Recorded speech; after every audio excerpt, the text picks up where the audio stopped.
Musi river plant project పేరుతో ప్రభుత్వం చేపడుతున్న కూల్చివేతలు హైదరాబాద్లో ఉద్రిక్తతకు దారితీస్తున్నాయి. ఇల్లు కోల్పోతున్న బాధిత కుటుంబాలకు అండగా నిలిచేందుకు బీజేపీ రామచంద్రరావు రంగంలోకి దిగారు. మూసీ పరివాహక ప్రాంతాలలో పర్యటించిన ఆయన బాధితుల గోడును విన్నారు.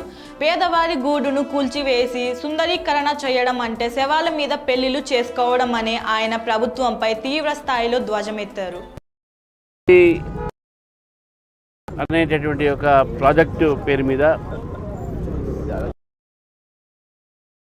ఒక భయాందోళనతో ఈరోజు ప్రభుత్వం ఒక నిర్ణయం ఉన్నారని చెప్పేసి కూడా ఈరోజు స్పష్టంగా కనబడతా ఉంది. బండ్లగూడ జాగీర్లో ఉన్నటువంటి ఒక కొన్ని కాలనీసు, ముఖ్యంగా మధువన్ పార్క్ రెసిడెన్సీ, దాంట్లో 450 పైగా, అదేవిధంగా విఘ్నేష్ అది బండ్ల అక్కడ ఉన్నటువంటి 170 నోటిఫికేషన్ కూడా వచ్చింది.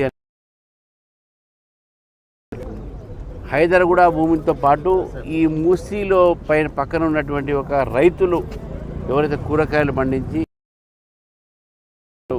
సరఫరా చేస్తారో ఆ భూములు కూడా ఈరోజు ప్రభుత్వం సేకరించి వాళ్ళను కూడా భూమిని లేకుండా చేసే ప్రయత్నంలో ఈరోజు ప్రభుత్వం ఉన్నది స్పష్టంగా. మూసీ సుందరీకరణకు భారతీయ జనతా పార్టీ వ్యతిరేకం కాదు, మూసీ ప్రక్షాళనకి మేము వ్యతిరేకం కాదు. మేము కూడా మూసీ మంచి నీళ్ళు ఉండాలి, మూసీ మంచి వాసన రాకుండా ఉండాలి, దోమలు రాకుండా ఉండాలి. హైదరాబాద్లో ఉన్నటువంటి ఒక గర్వంగా భావించేటట్టు ఈ హైదరాబాద్లో వాసనమ్మ. కానీ ప్రభుత్వం చేస్తున్నటువంటి పని ఏతుందో ఇది ప్రజల వ్యతిరేకమైన పని. మధుబన్ పార్క్ దగ్గర ఆ రోజు 12 మీటర్ల ఒక ఏదైతే బఫర్ జోన్ ఉండే, ఆ బఫర్ జోన్లో పర్మిషన్స్తోని కట్టినటువంటి ఇల్లు. చాలామంది మిలిటరీలో పనిచేసి, అదేవిధంగా నేవీలో పనిచేసి, ఎయిర్ ఫోర్స్లో పనిచేసి, అక్కడ ఎక్స్ సర్వీస్ మెన్లు భారతదేశం అన్ని కోణానికి వచ్చినటువంటి వ్యక్తులు అక్కడ ఉన్నారు. లోన్ తీసుకొని, పర్మిషన్ ఉన్నది కాబట్టి లోన్ తీసుకొని ఈఎంఐ ఇంకా కడుతున్నారు.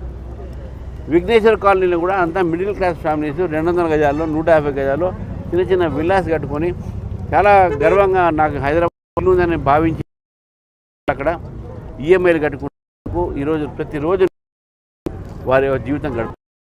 పక్కనే రీటైనర్ వాల్స్తోని మీరు ఇవన్నీ కూడా దీన్ని సుందరీకరణ చేసి, ముఖ్యంగా ఈ యొక్క మూసీలో కానీ ఈసాలో కానీ వచ్చేటటువంటి యొక్క ఏవైతే సబ్సిడీ నాలాలు వాటిని మీరు ఎఫ్లూయెంట్ ట్రీట్మెంట్ పంపించాల్సిన అవసరం.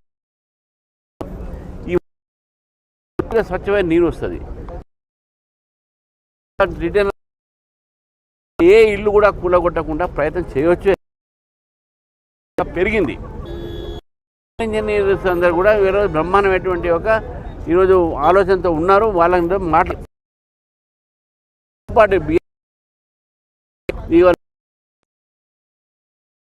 కూడతాము, ఫ్లాట్ ఇలా నిర్వాసనలు చేస్తాము. మీరు కాంపన్సేషన్ ఇవ్వలేరు, ఎందుకంటే కాంపన్సేషన్ ప్రభుత్వం భూములు లేవు. మీరు అమ్ముకుంటున్నారు 150 కోట్లకు ఎకరం. వీళ్ళకి ఏమి ఇస్తారు కాంపన్సేషన్? కాబట్టి ఇవన్నీ కూడా రేవంత్ రెడ్డి ప్రభుత్వం ప్రజా వ్యతిరేక పని. హైదరాబాద్ నగరాన్ని వీళ్ళు కూడగొట్టి, గడ్డపారతను కూడగొట్టి బీదోళ్ళను ఈరోజు వీళ్ళు చేస్తూ ఉన్నారు. కాబట్టి ఈ యొక్క మూసీ ప్రక్షాళన ఏదుందో, ఈ గాంధీ సరోవర్ ప్రాజెక్ట్ ఏదుందో, మీ గాంధీ విగ్రహానికి వ్యతిరేకం కాదు. మీరు పెట్టండి, ఒకటి ప్రతి ఒక్క సెంటర్లో పెట్టుకుంటే మాకేం అభ్యంతరం లేదు. మీ మాకేం అవసరం లేదు వేరేది. మీరు ఈరోజు పడుకుంటే బీద ప్రజల ఇల్లు కూలగొడితే భారతీయ జనతా పార్టీ చూస్తూ ఊరుకోదని చెప్పేసి కూడా మీరు దాన్ని వ్యతిరేకిస్తారని కూడా చెప్పేసి తెలియజేస్తా ఉన్నాను. రైట్.